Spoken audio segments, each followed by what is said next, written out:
The SQE, Solicitors Qualifying Exam, is a new system of exams that is due to be introduced in 2021, and it's going to be the new assessment that all solicitors are going to have to pass in order to qualify, and it will replace the GDL and LPC. Why is the SQE being introduced? Well, in recent years, more ways to qualify as a solicitor have emerged.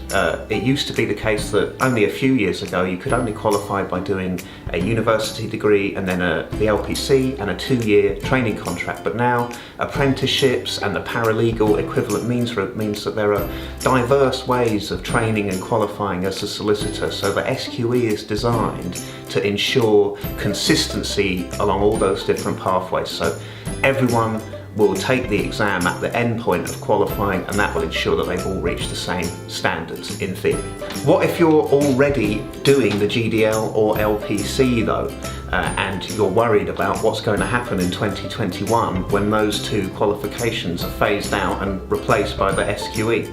Well, if you start a GDL or LPC before September 2021, you will be absolutely fine and you will not have to take the SQE. You can just qualify in the current way without any problems. The LPC will remain valid until as late as 2032, so there's going to be a big transition period where the GDL and LPC will remain valid. So people aren't going to be cut off or left behind just because the SQE is being introduced. However, in reality, the LPC may not be around for as long as 2032 because law firms don't particularly want to have to train the same intake of people but divided between two completely different ways of training and qualifying. The City of London Law Society has said that its member firms are going to probably want candidates to complete the SQE from 2022 onwards. So the message here is, if you start a GDL or LPC before 2021, you're absolutely fine. But if you're going to be later than that, then more than likely you are going to have to take the SQE. What are the things you actually need to qualify under the new system when it comes in 2021? Well, you will need 4 things to qualify as a solicitor under the SQE system. The first is a university degree. Law or non-law, it really doesn't matter what subject you do, you just need to have a degree from university.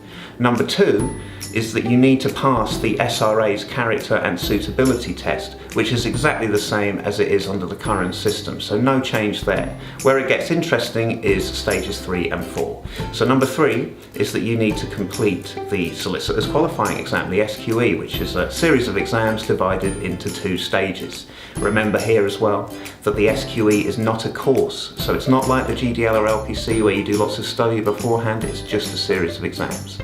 And finally, the 4th thing that you will need to qualify as a solicitor is 2 years qualifying work experience.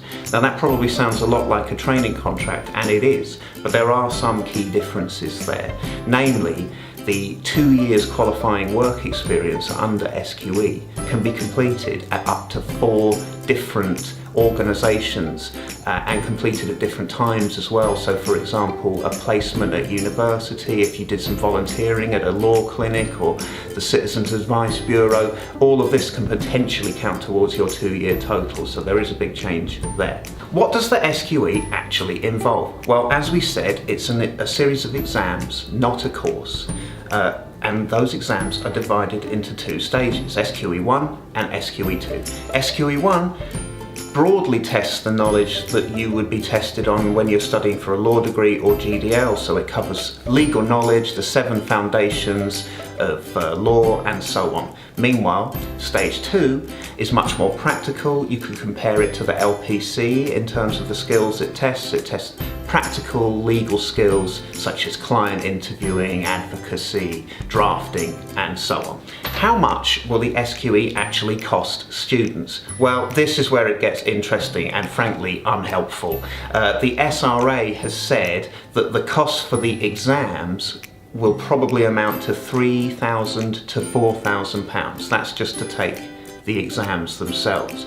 But as we said, the SQE is not a course, and actually universities are developing preparation courses to help students pass the SQE, and we do not know how much these will cost.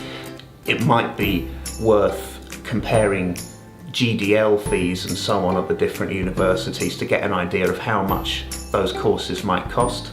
But as we don't know yet, we're just going to have to sort of give our best guess, and we'll hope that information comes out soon. Stay tuned to Law Careers Net, obviously, and we will provide that information. And it's also worth pointing out at this point that there is no obligation to take an SQE preparation course. You can rock up and take the exams without any course if you want to. There's nothing stopping you from doing that. Of course, in reality, to be able to do well in the exams, many students will feel that they have to do one of these courses that are currently in development. Also, some universities are working to change their law degrees to make the 3-year law degree itself more SQE friendly, so it helps you prepare for the exam in that way. So obviously there are still big questions to answer about the SQE, the Solicitors Qualifying Exam, not least how much it's going to cost to take the exam in the end, and also how much the preparation course is going to cost and what they're going to involve, especially compared to the high fees that we experience now. Will they be cheaper? Will they be more expensive? We're waiting for that information, and we'll bring it to you on Law Careers Net as soon as we get it. Thanks.